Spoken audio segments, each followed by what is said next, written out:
পরীক্ষার্থী যারা আছেন, পরীক্ষার আগে প্রচুর মানসিক চাপে থাকেন, পড়াশোনা করতে হয় অনেক বেশি।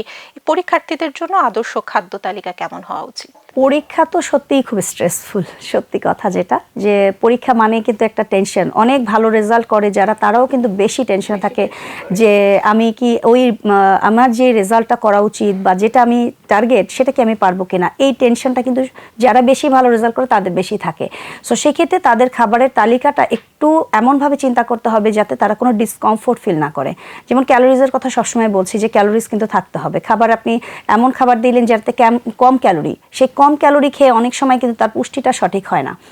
অথবা আমি না খেয়ে চলে গেলাম পরীক্ষা দিতে, তখন কিন্তু আপনার ব্রেনে যথেষ্ট পরিমাণ গ্লুকোজ দিবে না। আমাদের ব্রেনের কিন্তু প্রথম ফুড হলো কি গ্লুকোজ। যদি আপনি একটা ধরেন কিছুই পাচ্ছেন না, আপনি যদি একটা ছানার মিষ্টিও খেয়ে যান এতটুকু, এটাও কিন্তু আপনার ব্রেনের মধ্যে যথেষ্ট ক্যালোরি দিবে। একটা ছোট পুডিং খেয়ে যান, সেটাও কিন্তু ভালো। সবচেয়ে ভালো হয় একটা ব্যালেন্স ফুড খেয়ে তারপরে পরীক্ষা দিতে যাওয়া।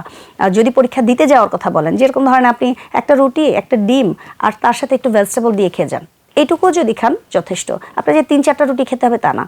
আপনি ব্রেড যদি ডিমের কোনো একটা আইটেম করে দেন বাচ্চাকে, দেখবেন যে পরীক্ষাটা ভালো হবে। মানে একটা ডিম রাখাটা পরীক্ষার্থীর জন্য অনেক জরুরি। এভরিডে যদি পরীক্ষার আগের কথা বলেন, অবশ্যই দুধ রাখতে হবে, দুধ জাতীয় খাবার রাখতে হবে প্রোটিনের সোর্স হিসেবে।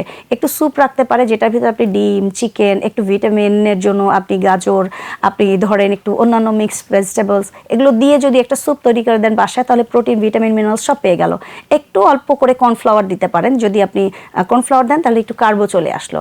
এই তার সাথে আপনি তো সল্ট দিবেন, কিন্তু অবশ্যই প্রসেসড কোনো সল্ট দিবেন না, যেমন পিঙ্ক সল্ট অথবা ধরেন আপনার টেস্টিং সল্ট। এই ধরনের এক্সট্রা সল্টগুলো দেওয়া বাচ্চাদের জন্য খুব একটা ভালো হবে না।